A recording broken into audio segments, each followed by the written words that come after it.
Advocate P Pramod, നേരത്തെ ഇവിടെ Subhash Babu sir പറഞ്ഞ ചില കാര്യങ്ങളുണ്ട്. അതായത് ഇതിലിപ്പോൾ ഉന്നത ഉദ്യോഗസ്ഥർക്കടക്കം കൃത്യമായ ധാരണയൊന്നുമില്ല.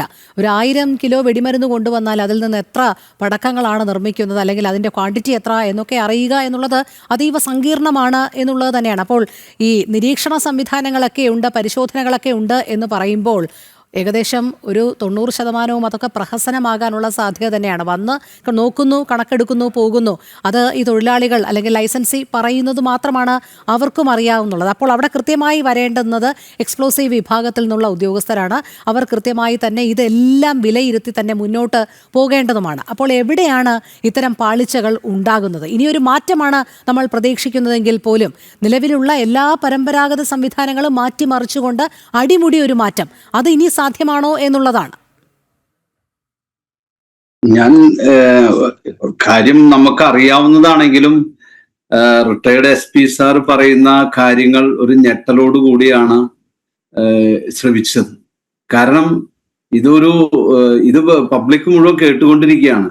ഇതാണ് ഇവിടുത്തെ കർട്ടന് പുറകിലുള്ള ജനങ്ങളുടെ ജീവനും സുരക്ഷിതത്വത്തിനും ഭരണഘടന ഉറപ്പു നൽകുന്നത് പാലിക്കാൻ ചുമതലയുള്ള ഉദ്യോഗസ്ഥന്മാരുടെ ദുരവസ്ഥ. ഇതാണ് തൃശ്ശൂർ പൂരത്തിന്റെ വെടിക്കെട്ട് നിർമ്മാണവുമായി ബന്ധപ്പെട്ട് നടക്കുന്ന അവസ്ഥ എങ്കിൽ പരശതം ക്ഷേത്രങ്ങളിലും പള്ളികളിലും വെടിക്കെട്ട് നടക്കുന്നുണ്ട്. അവിടെയൊക്കെ എന്തായിരിക്കും അവസ്ഥ?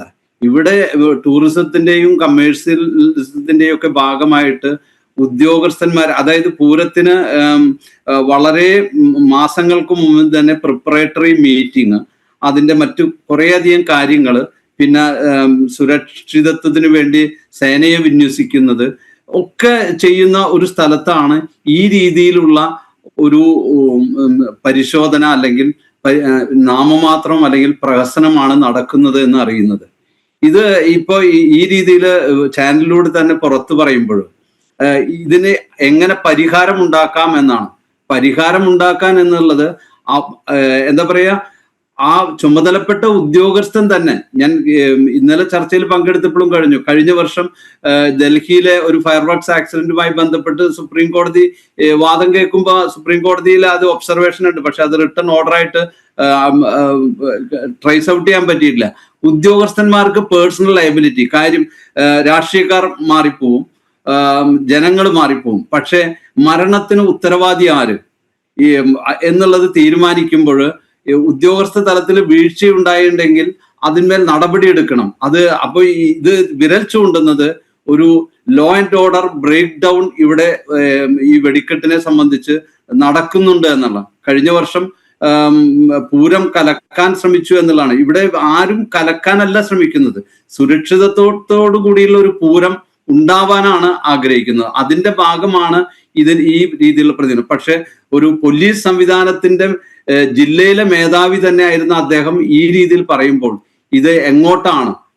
എനിക്ക് വളരെയധികം ഉത്കണ്ഠയും ഭയാശങ്കകളും, സത്യം പറഞ്ഞ ഈ ചർച്ചയിൽ പങ്കെടുക്കുമ്പോൾ വരെ ഭയാശങ്കകളുണ്ട്. ഒരു ഉദ്യോഗസ്ഥന് ഇത്രയ്ക്ക്, അതായത് ഓൾ പവർഫുൾ ആയിട്ടുള്ള ഒരു ഉദ്യോഗസ്ഥന് ഇത്രയ്ക്ക് കഴിയുന്നുള്ളെങ്കിൽ അതിനെ ചോദ്യം ചെയ്യാൻ പോകുന്നവരുടെ അവസ്ഥ എന്താകും?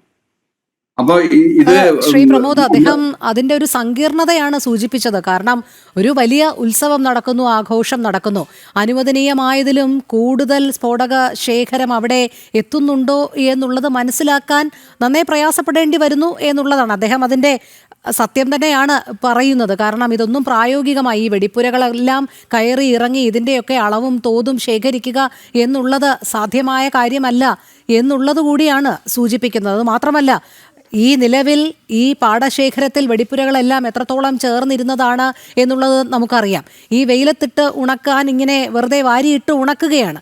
അത്തരത്തിൽ വളരെ കെയർലെസ് ആയി ചെയ്യുന്ന ഒരു പ്രവൃത്തിയാണ്. അവിടെ എല്ലാം ഇത്തരത്തിൽ ഈ പോലീസ് ഉദ്യോഗസ്ഥർക്ക് ചെന്ന് നിരീക്ഷിക്കുക സാധ്യമല്ലല്ലോ. അതാണ് അതിന്റെ സങ്കീർണതയായി അദ്ദേഹം സൂചിപ്പിച്ചത്.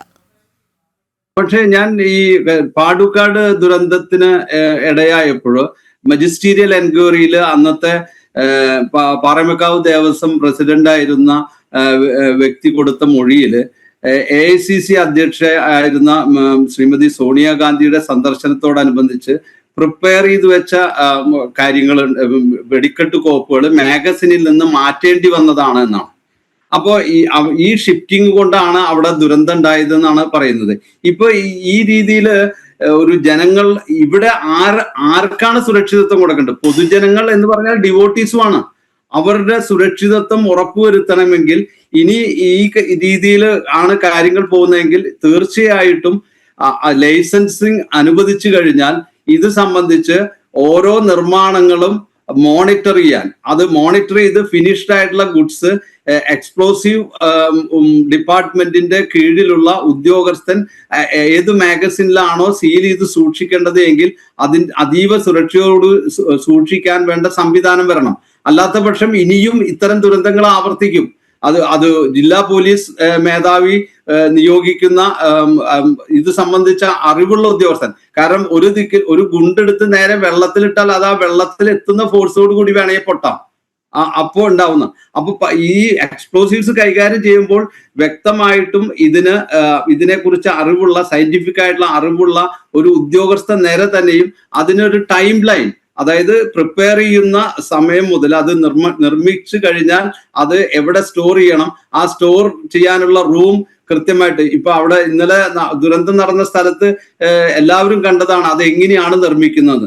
വളരെ അതിപ്രാകൃതമായിട്ടുള്ള രീതിയിലാണ് ഇത്. പക്ഷെ ഇത് മുൻ വർഷങ്ങളിലും ഇങ്ങനെയായിരുന്നു, അതുകൊണ്ട് ഇങ്ങനെ. പക്ഷെ അവിടെയൊക്കെ ഉദ്യോഗസ്ഥന്മാരുടെ പരിശോധനയുടെ അഭാവം, അതല്ലെങ്കിൽ എക്സ്പ്ലോസീവ് ഡിപ്പാർട്ട്മെന്റിൽ ഉദ്യോഗസ്ഥന്മാർ വന്ന് പരിശോധിച്ചുകൊണ്ട് അവിടെ ഓരോ ഷെഡിലും എങ്ങനെയാണ് ഈ കാര്യങ്ങൾ അറേഞ്ച് ചെയ്യേണ്ടത്, ഒരു തൊഴിലാളി ഇരിക്കുന്നതിന്റെ ചുറ്റും വെള്ളമോ മറ്റു സംവിധാനങ്ങളോ വേണോ, ഇതൊന്നും അവിടെ പാലിക്കപ്പെട്ടിട്ടില്ല. അത് കാരണമാണ് ഇത്രയും ജീവനുകൾ ഒറ്റ സ്ഫോടനത്തിൽ പൊലിഞ്ഞു പോയത്. അപ്പൊ അതില് ഉദ്യോഗസ്ഥ തല വീഴ്ച, ഈ പൊതുജന സമ്മർദ്ദം, അല്ലെങ്കിൽ അദ്ദേഹം സാറ് പറഞ്ഞതിലെ പ്രധാന വശം നിൽക്കുന്നത് പബ്ലിക് ഡിസ്പ്ലേ നടക്കുമ്പോൾ വരുന്നതാണ്. ഇത് പബ്ലിക് ഡിസ്പ്ലേ നടക്കുമ്പോഴല്ല ഈ ദുരന്തം സംഭവിച്ചിട്ടുള്ളത്. പബ്ലിക് ഡിസ്പ്ലേ നടക്കുമ്പോൾ ശരിയാണ്, ഈ രാഷ്ട്രീയക്കാരും പൊതുജനങ്ങളും ഭക്തജനങ്ങളും ഭാരവാഹികളും ചിലപ്പോൾ ഒരു സ്കെലിട്ടൺ ആയിട്ടുള്ള ഫോഴ്സ് മാത്രമേ അവിടെ ഉണ്ടാവുള്ളൂ. അവരെ പ്രഷറിന് മുന്നിൽ അതിജീവിക്കാൻ ഒരു നിസ്സഹായനായിട്ടുള്ള ഉദ്യോഗസ്ഥന് കഴിയില്ല. ഇത് പൊതുജനം ഒന്നും തിരിഞ്ഞു നോക്കിയിട്ടില്ല ഈ മാനുഫാക്ചറിങ് സൈറ്റിലേക്ക്.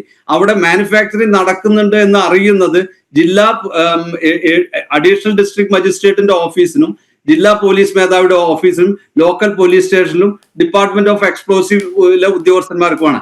അപ്പൊ ഈ ഉദ്യോഗസ്ഥന്മാർ ഈ മാനുഫാക്ചറിങ് സൈറ്റില് അവർക്ക് അറിയാവുന്ന കാര്യമാണ് എത്ര ക്വാണ്ടിറ്റി ഉപയോഗിക്കുന്നുണ്ട്, അതിന്റെ സുരക്ഷിതത്വം ഓരോ ഇടവിട്ട് പരിശോധിക്കാൻ പോലീസ് ഉദ്യോഗസ്ഥനായാലും റവന്യൂ ഉദ്യോഗസ്ഥനായാലും ഡിപ്പാർട്ട്മെന്റ് ഓഫ് എക്സ്പ്ലോസീവിന്റെ ഉദ്യോഗസ്ഥനായാലും ഒരു നടപടിയും എടുത്തില്ല എന്നുള്ളത് ഉദ്യോഗസ്ഥ തല വീഴ്ചയാണ് ഈ കാര്യത്തില് കണ്ടെത്താൻ സാധിക്കുന്നത്. അതിനെ ആരും മറച്ചു വെച്ചിട്ട് കാര്യമില്ല. കാരണം ഈ ചർച്ച നീളുന്നത് ഇലക്ഷൻ റിസൾട്ട് വരുന്നതിന് തൊട്ട് മുമ്പ് വരെയാണ്. അത് കഴിഞ്ഞാൽ പത്രങ്ങളും എല്ലാം ജനാധിപത്യത്തിന്റെ വിജയഘോഷങ്ങളുമായിട്ട് മാറുകയാണ്.